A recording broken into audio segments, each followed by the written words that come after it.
Sesaat lagi Anda akan saksikan Nunggu Buko yang dipersembahkan oleh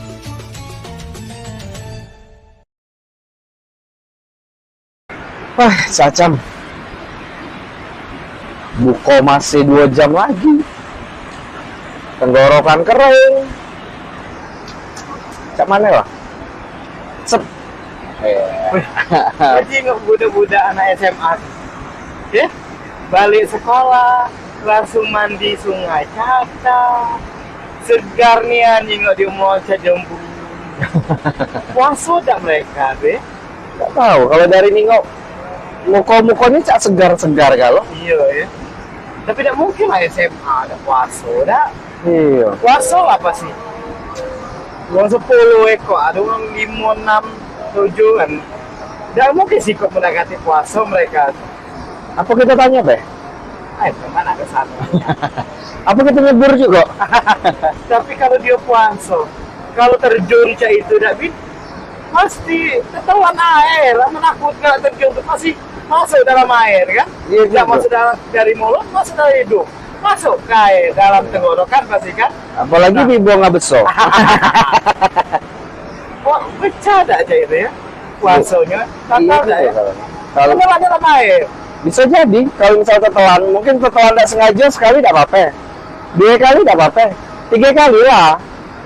Batal kali tapi ya, tidak tahu kalau sekali terminum langsung batal. Iya. Dan jadi memang ya daripada kita ngeracau tidak jelas, budak teh enak mandi seger, kita nggak tahu dia ada puasa dia tahu puasa, dia kita yang batal. Nah, lagian kalau misalnya mandi di siang hari tidak batal, lemak kita nyebur. Kita mandi juga ya. Tapi sebelumnya kita tanya dulu dengan ahlinya. Oh, ahlinya mana? Kira-kira apa tadi pertanyaannya? Mandi di siang hari itu batal. Selama bulan Ramadan. Iya, selagi masih puasa ya. Oh, awal ya. Kita tanya sekarang. Mana?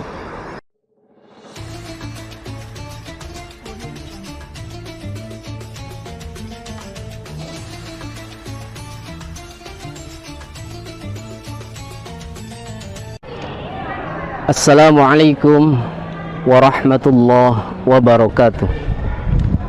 Hamdan wa syukran lillah, salatan wa salaman li rasulillah Sayyidina Muhammad ibn Abdullah wa ala alihi wa sahbihi wa mawalah, la hawla wa la quwata illa billah. Pemirsa yang dirahmati Allah subhanahu wa ta'ala, mari kita bersama-sama mengucapkan Alhamdulillahi Rabbil Alamin atas segala nikmat dan karunia yang Allah berikan kepada kita.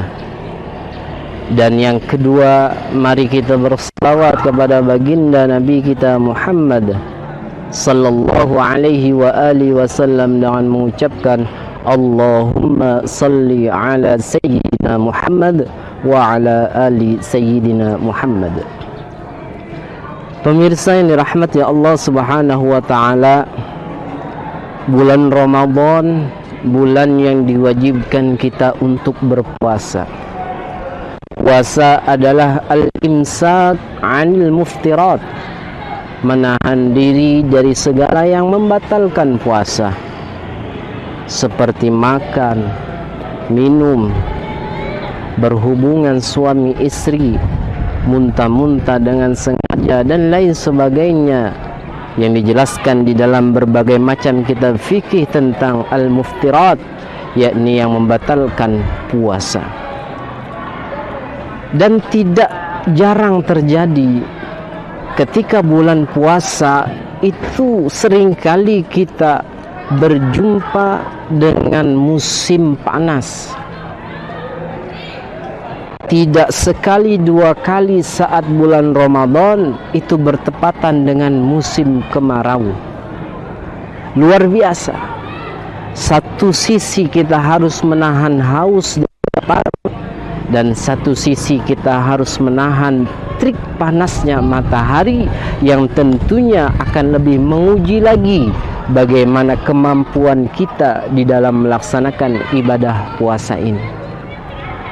Di dalam kita menjaga ibadah puasa ini, terutama di dalam hal menjaga kondisi tubuh kita agar tetap kuat menahan haus dan lapar, yang secara zahir itulah makna daripada puasa. Banyak yang kita lakukan. Ada yang kita dengan menyalakan kipas di rumah seharian, ada yang dengan menghidupkan AC di rumah bagi yang memiliki AC. Tapi bagaimana dengan orang yang tidak memiliki peralatan-peralatan tersebut? Orang yang kerjanya di lapangan, maka ia pun akan mencari sesuatu yang dapat meringankan daripada rasa haus dan laparnya. Di antaranya adalah dengan sering menyiram badan, menyiram kepala ataupun mandi. Lalu bagaimana hukumnya bagi orang yang berpuasa? Dia selalu melakukan mandi atau membasahi badannya dengan tujuan tabarrud, yakni menyegarkan dirinya agar dia kuat di dalam rangka menahan haus dan lapar itu, di dalam rangka dia menjaga ibadah puasanya tersebut. Maka dalam hal ini kita akan mendapatkan hukum bagaimana orang yang selalu mandi pada saat ia sedang berpuasa dengan tujuan agar tubuhnya tetap segar, tetap kuat dan tahan menjaga puasanya. Riwayat Ubay bin Ka'ab adalah Rasulullah sallallahu alaihi wasallam. Ubay bin Ka'ab pernah melihat Rasulullah menyiramkan air di kepalanya wa huwa sha'im, dan Nabi saat itu sedang berpuasa. Maka dari hadis yang diriwayatkan oleh Ubay bin Ka'ab ini dapatlah kita ambil kesimpulan, orang yang sedang berpuasa dan ia sengaja membasahi tubuh dengan niat untuk menyegarkan diri, untuk menambah stamina, tenaga di dalam rangka menjaga ibadah puasanya adalah boleh. Lalu bagaimana pendapat ulama mazhab seperti Imam Hanafi, Imam Maliki, Imam Syafi'i, Imam Hambali tentang hukum bagi orang yang selalu melakukan mandi terus menerus untuk menjaga kesegaran tubuh selama ia berpuasa ini? Menurut Imam Hanafi boleh, lagi tidak berlebihan. Ada hal yang akan air itu masuk ke dalam rongga tubuh kita ini yang menyebabkan puasa batal. Kalau menurut Imam Malik hukumnya boleh tapi makruh kalau berlebihan. Tapi menurut Imam Syafi'i hukumnya boleh berapapun banyaknya selagi tidak ada hal yang dapat membatalkan daripada puasanya tersebut. Dan menurut Imam Hambali hukumnya boleh selagi tidak berlebihan. Kalau berlebihan maka hukumnya makruh. Maka dari pendapat para ulama-ulama mazhab tersebut, bagi orang yang ingin melakukan tabarrud, menyiramkan tubuh dengan air dengan tujuan menyegarkan dirinya agar ia memiliki stamina yang kuat dan juga mampu melaksanakan ibadah puasa dengan penuh tenaga yang cukup, maka itu tidak masalah selagi ia harus berhati-hati jangan sampai ada hal yang dapat membatalkan puasanya. Dan yang kedua, jangan sampai terkesan mubazir, apalagi kalau saat itu saat kemarau di mana air sangat susah, maka jangan sampai menghambur-hamburkan air. Sekalipun bahkan kata Nabi, engkau mandi di tengah-tengah laut, maka berlebihan tidaklah boleh. Karena apa? Innal mubadzirina kanu ikhwana syayatin. Mubadzir itu adalah kawannya syaitan. Maka dalam hal ini bisa saja, boleh saja kita menyegarkan badan dengan menyiramkan air, dengan syarat jangan berlebihan, jangan sampai ada yang membatalkan puasanya. Pemirsa yang dirahmati Allah, ini saja kultum pada kesempatan kali ini, semoga bermanfaat. Wabillahi taufik wal hidayah. Assalamualaikum warahmatullahi wabarakatuh.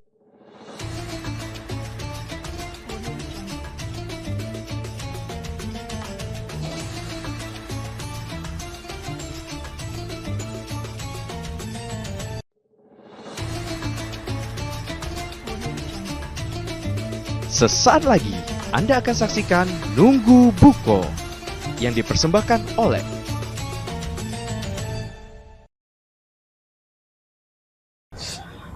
Lemak pula ini di tos nih. Oh iyalah, namanya juga Tempat Taman yang olahraga. sejuk, bersih. Sinian ya. Lemak. Mun olahraga lemak nih. Kan olahraga nih. iyalah. Ayo kita olahraga. Ada malas aku. Kenapa? Ay, puasa-puasa nih olahraga menges ke aus. Oh emang Yadi, aku ngajak kau kesini tuh biar kau termotivasi. Walaupun kita puasa, tapi di balik tubuh yang sehat terdapat jiwa yang kuat. Ayo kuatnya jiwa kau.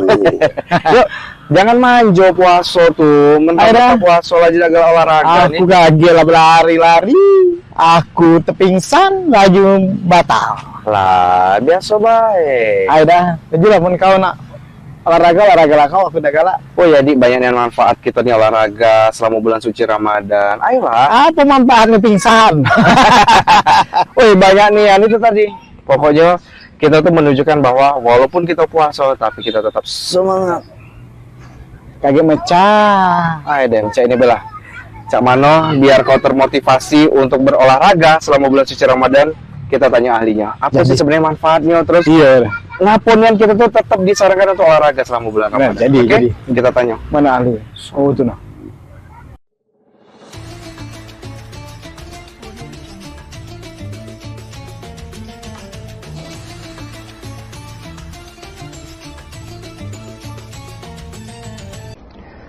Assalamualaikum warahmatullahi wabarakatuh. Alhamdulillah wassalatu wassalamu ala Rasulillah Sayyidina Muhammad ibn Abdullah wa ala alihi wa sahbihi wa mawalah, la hawla wa la quwata illa billah. Pemirsa yang dirahmati Allah Subhanahu wa taala, tentunya kita bersyukur kepada Allah dan mengucapkan kalimat alhamdulillah dan bersolawat kepada Rasulullah dengan mengucapkan Allahumma salli ala Sayyidina Muhammad wa ala ali Sayyidina Muhammad. Pemirsa yang dirahmati Allah Subhanahu wa taala, jumpa lagi pada kesempatan kali ini bersama saya insyaallah. Pada pertemuan kali ini kita akan membahas tentang bagaimana selama di bulan Ramadan ini kita tetap selalu dalam kondisi sehat, yakni dengan menjaga pola makan, pola istirahat dan aktivitas.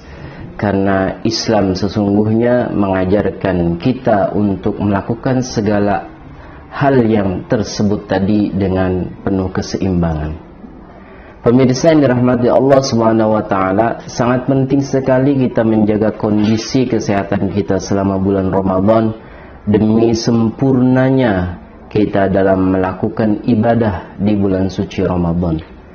Maka adapun hal-hal yang dapat menjaga diri kita agar selalu dalam kondisi sehat, dalam pandangan agama yang pertama adalah kita harus menyempatkan, bahkan mengatur jadwal agar tetap selalu makan di waktu sahur. Kenapa? Karena sahur ini sebagaimana disabdakan oleh baginda Nabi kita Muhammad sallallahu alaihi wasallam yang diriwayatkan oleh Bukhari Muslim, beliau bersabda, tasahharu fa inna fis sahuri barakah. Sahurlah kalian, karena sahur itu mengandung keberkahan. Nah, dengan keberkahan ini maka Allah Subhanahu wa taala akan selalu menjaga daripada kesehatan tubuh kita selama kita menjalankan ibadah di bulan suci Ramadan, menjaga tenaga kita agar selalu tersedia dan tidak kehabisan di dalam kita melaksanakan aktivitas di bulan suci Ramadan. Yang kedua adalah kita harus menyegerakan berbuka dan juga makan yang sehat, yang sesuai dengan sunnah Nabi kita Muhammad sallallahu alaihi wasallam. Hal ini telah disabdakan oleh baginda Nabi Kana an-nabiy sallallahu alaihi wasallam yuftiru ala rutabatin qabla an yusalli. Nabi itu kalau sudah masuk waktu buka, beliau menyegerakan buka sebelum beliau melaksanakan sholat maghrib, dan beliau berbuka dengan rutabat, yakni kurma yang basah. Fa illam takun rutabatun fa'ala tamarat. Kalaupun tidak ada kurma yang basah, maka boleh dengan kurma yang kering. Fa illam takun hasawatin min ma, maka kalaupun tidak ada juga, maka beliau di waktu berbuka itu beliau meneguk beberapa teguk air. Hal ini diperlukan bagi orang yang berpuasa. Jangan sampai kita ketika datang waktu sholat, ketika datang waktu berbuka, justru kita mendahulukan sholat terlebih dahulu daripada buka. Ini menyelisihi sunnah Nabi, dan ini juga dapat mengakibatkan akan terganggu kesehatan jasmani dari seorang yang berpuasa tersebut. Pemirsa yang dirahmati Allah Subhanahu wa taala, selain kita makan di waktu sahur dan menyegerakan berbuka, yakni dengan makanan-makanan yang sehat, maka yang ketiga, kita juga dianjurkan selama berpuasa untuk makan dan minum secukupnya. Jangan sampai berlebihan. Jangan sampai seharian kita menahan makan dan minum itu, kita ganti di malam hari dengan banyak makan dan banyak minum. Justru ini akan mengakibatkan terganggunya kesehatan bagi diri seorang yang berpuasa itu.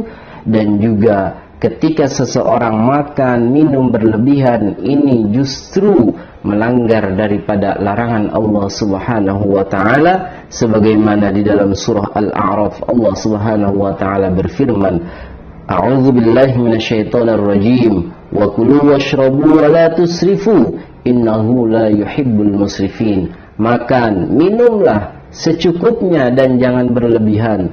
Allah tidak menyukai orang-orang yang berlebihan. Pemirsa yang dirahmati Allah, yang keempat, setelah kita makan sahur dan juga menyegerakan berbuka dengan makanan yang sehat, lalu makan dan minum jangan sampai berlebihan, secukupnya saja, maka kita harus menjaga tubuh kita agar tidak terjadi hidrasi tubuh. Memastikan tubuh tetap terhidrasi penting agar tidak mudah lemas dan terjadinya dehidrasi selama berpuasa. Oleh karena itu, ketika kita diperbolehkan makan dan minum setelah berbuka ataupun waktu sahur, maka jangan lupa kita untuk memperbanyak minum. Karena kata Nabi, inna khairas syarabi fid dunya wal akhirah al-ma'. Sesungguhnya sebaik-baiknya minuman di dunia dan akhirat adalah air. Maka perbanyak minum air, tapi ingat, jangan sampai tergolong berlebihan, terutama di waktu sahur. Dan yang kelima adalah menjaga pola tidur yang baik, karena tubuh kita ini harus beristirahat. Jangan sampai terlalu diporsir dengan berbagai macam kegiatan sampai-sampai tidak ada waktu untuk beristirahat, dan ini justru mengambil hak daripada tubuh kita, yakni untuk diistirahatkan. Dan juga tidur sesungguhnya merupakan salah satu anjuran atau perintah dari Allah Subhanahu wa taala untuk menjaga tubuh kita agar selalu terlihat, agar selalu sehat jasmaninya. Sebagaimana Allah sebutkan dalam surah An-Naba, A'udzubillahi minasyaitonir rajim, wa ja'alna naumakum subata, dan kami jadikan tidurmu sebagai waktu istirahat. Dan yang terakhir adalah ketika sahur, berbuka, makan yang cukup, lalu jaga tubuh agar tidak terjadi dehidrasi, kekurangan air. Dan yang kelima, jangan lupa untuk beristirahat, yakni dengan tidur yang cukup. Maka yang keenam, yang terakhir adalah kita juga harus selalu beraktivitas. Jangan sampai seharian berpuasa tidak ada aktivitas yang dapat kita lakukan. Karena justru ketika tubuh kita terlalu banyak diam, ini akan menyebabkan tubuh kita semakin lemas, bukan semakin segar. Maka keseimbangan yang harus kita lakukan, yakni makan cukup, tidur cukup, kegiatan pun harus cukup selama di bulan suci Ramadan. Hal ini dijelaskan oleh baginda Nabi, al-mu'minul qawiyyu khairun wa ahabbu ila Allah minal mu'minid dha'if. Orang mukmin yang kuat, yang selalu beraktivitas, itu lebih Allah cintai daripada orang mukmin yang lemah, yang tidak mau berbuat sesuatu, yang tidak mau beraktivitas, melakukan kegiatan yang bermanfaat.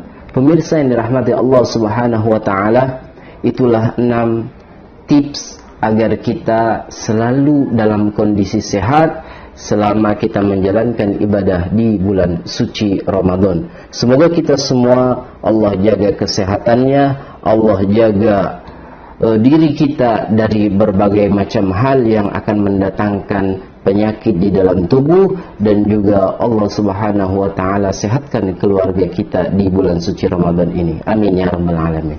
Pemirsa yang dirahmati Allah, demikian kultum pada kesempatan ini, semoga bermanfaat. Saya akhiri wabillahi taufiq wal hidayah. Wassalamualaikum warahmatullahi wabarakatuh.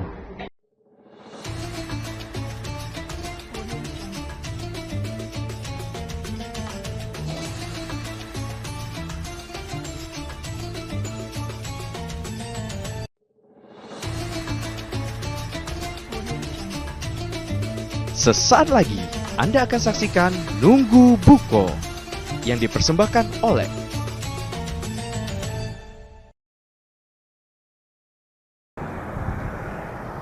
Mana mobil Kak ya? Belum datang-datang Kak. Hai Dem. Oi, lemak nian cuaca puasa Kak.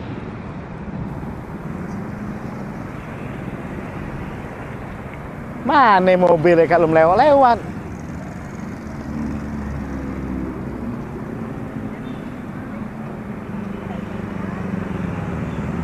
Nama Padek Belinggau mereka Mana mobilnya? Woi, astagfirullahaladzim. Mana ya di sini, Kak? Col. Ku nak mudik dai. Mudik? Au. Dosa mana kau nak mudik-mudik? Lah, bukan dosen ke kota kan. Nak ke Jakarta. Iya dulu. Iya. Aca, mentang lah. Aulah. Lebaran. Men kita nak mudik Kak. Balik tuh biar dijingok uang Padek, ya kan? Kek baju belaga, celana belaga, makik tas belaga, biar balik ke dusun, kata uang tuh, wah sukses. Itu, aku nanya dulu. Wah, tas aku ini nih. Apa ya? Iya. Wah, kau. Aku nyari-nyari tas, tak tahu. Pinjam dah, Bin. Jangan kuat tinggi dengan uang, ku minjam dah. Gitu. Orang jam berapa kau? Kaget kata janjian mobil Kak jam 12. Kak belum datang-datang. Wah, cacam. Ya sudahlah. Salam untuk Mbak Mak di dusun. Au. Kota. Au, kota. Nama mudik tuh ke dusun, bukan ke kota. Au, cecek orang kota gitu Kak. Binu Jakarta. Alah, semangat kau Yadi. Semangat lah, aku udah puasa. Kau udah puasa? Au. Udah puasa. Lah kata orang kamu musafir kan dong. Cak itu ya? Iyo. Apa? Iya udah puasa. Nah, kau udah cayo. Kalau musafir tuh kalau perjalanan jauh kata uang tidak puasa, tidak apa-apa tidak puasa. Cak itu. Iya. Biasa aku yang paling tahu informasi. Kenapa kali ini kau yang tahu? Tapi Cak tidak percaya aku. Iya nih apa? Apa iya kau tidak percaya? Tidak. Ngapa tidak percayanya tuh? Karena kau yang ngomong. Tapi kalau ada yang ngomongnya Ustadz, baru aku percaya. Oh, kau nak nengok Ustadz ngomong nih ya? Ada nih ya. Dak cai mulut kau ada. Kita tengok mana Ustadz ya? Nah tuh nah Ustadz ya.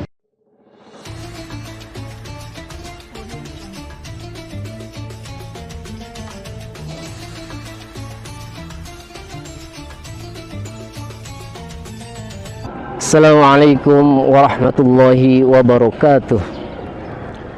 Alhamdulillah wassalatu wassalamu ala Rasulillah Sayyidina Muhammad ibn Abdullah wa ala alihi wa sahbihi wa wala.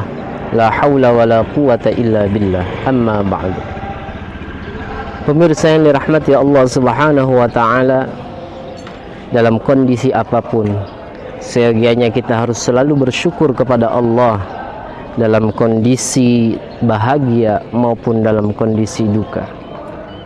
Kedua kalinya kita bersolawat kepada Rasulullah sallallahu alaihi wa alihi wasallam dengan mengucapkan Allahumma salli ala Sayyidina Muhammad wa ala ali Sayyidina Muhammad.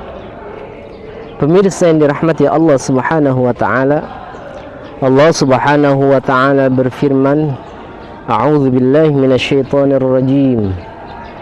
Ya ayyuhalladzina amanu kutiba alaikumus siyam Kutiba alaikumus siyamu kama kutiba alal ladzina min qablikum la'allakum tattaqun. Wahai orang-orang yang beriman, kutiba alaikumus siyam, diwajibkan atas kamu berpuasa, yakni puasa bulan suci Ramadan. Kama kutiba alal ladzina min qablikum, sebagaimana telah diwajibkan kepada umat sebelum kalian. La'allakum tattaqun, yakni agar kalian menjadi orang-orang yang bertakwa. Pemirsa yang dirahmati Allah, bulan Ramadan adalah bulan puasa. Dinamakan demikian karena semua orang yang beriman diwajibkan selama 1 bulan Ramadan ini untuk berpuasa, laki-laki maupun perempuan yang baligh tentunya.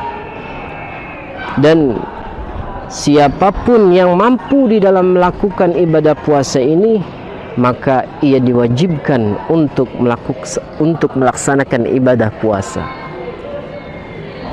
Akan tetapi kewajiban ibadah puasa ini tidak mesti semua orang harus melaksanakannya, mampu maupun tidak mampu. Dalam kondisi apapun ia harus tetap berpuasa, tidak. Ada orang-orang yang dikecualikan, ada orang-orang yang diperbolehkan untuk tidak berpuasa di bulan suci Ramadan ini. Di antaranya perempuan yang sedang haid, sedang nifas, perempuan yang dalam kondisi sedang tidak suci. Yang berikutnya adalah anak-anak kecil yang belum baligh. Yang selanjutnya adalah al-haram, orang yang sudah tua renta, yang ia tidak mampu untuk melakukan ibadah puasa. Dan yang selanjutnya adalah orang yang dalam melakukan perjalanan atau yang disebut dengan musafir. Pada kesempatan kali ini kita akan membahas orang yang dalam perjalanan yang bagaimana yang boleh melakukan atau tidak berpuasa. Apakah setiap perjalanan boleh untuk tidak berpuasa? Apakah dari Lubuk Linggau Selatan menuju Lubuk Linggau Timur ia melakukan perjalanan dengan jarak demikian boleh untuk tidak berpuasa? Maka pada jumpaan kali ini kita akan membahas jarak yang boleh bagi seseorang untuk tidak berpuasa. Kebolehan orang yang sedang dalam perjalanan untuk tidak berpuasa ini dilandaskan kepada firman Allah, A'udzubillahi minasyaitonirrajim, wa in kuntum ala safarin fa'iddatun min ayyamin ukhra. Bagi yang sedang dalam perjalanan, maka boleh ibadah puasa Ramadannya diganti pada bulan yang selanjutnya, yakni diqadha. Kenapa? Karena ia dalam kondisi musafir. Dalam perjalanan itu suatu kegiatan yang melelahkan. Perjalanan itu suatu perbuatan yang sekalipun hanya duduk di atas kendaraan, tapi itu membuat tubuh kita menjadi terasa lelah. Maka Allah memberikan rukhsah kepada orang yang sedang bepergian untuk boleh tidak berpuasa. Namun menurut para ulama membatasi jarak tempuh yang boleh untuk tidak berpuasa adalah jarak tempuh yang boleh untuk melaksanakan sholat qashar, yakni jarak tempuh 81 km menurut ulama atau mazhab Syafi'i, Hambali dan Maliki. Adapun menurut Imam Hanafi agak kurang sedikit, yakni berjarak 77,25 km, tapi pada kesimpulannya kita bulatkan 81 km. Siapapun yang menempuh perjalanan sejauh itu, baik dengan motor, baik berjalan kaki, baik dengan mobil, maka hal itu diperbolehkan untuk tidak berpuasa. Akan tetapi karena seiring zaman yang terus maju, banyak kendaraan-kendaraan yang begitu cepat untuk menempuh jarak yang begitu jauh seperti pesawat, maka ulama kontemporer, ulama modern saat ini mengisbatkan atau menasabkan perjalanan ini pada kondisi safarnya, bukan hanya jaraknya tapi kondisi safarnya. Kalaupun belum mencapai 70 atau 81 km, tapi ia merasa lelah dan ia perlu untuk minum, perlu untuk makan, maka itu boleh. Begitu juga jaraknya jauh tapi ditempuh dengan pesawat begitu cepat, ia tidak memerlukan untuk makan, minum dan kondisi tubuh masih kuat, maka lebih baik ia untuk tetap menjaga puasanya. Pemirsa yang dirahmati Allah Subhanahu wa taala, itulah jarak yang diperbolehkan dan juga kondisi bagi orang yang bepergian yang mana ia boleh untuk melakukan tidak berpuasa. Ini saja kultum pada kesempatan kali ini, semoga bermanfaat. Wabillahi taufiq wal hidayah. Assalamualaikum warahmatullahi wabarakatuh.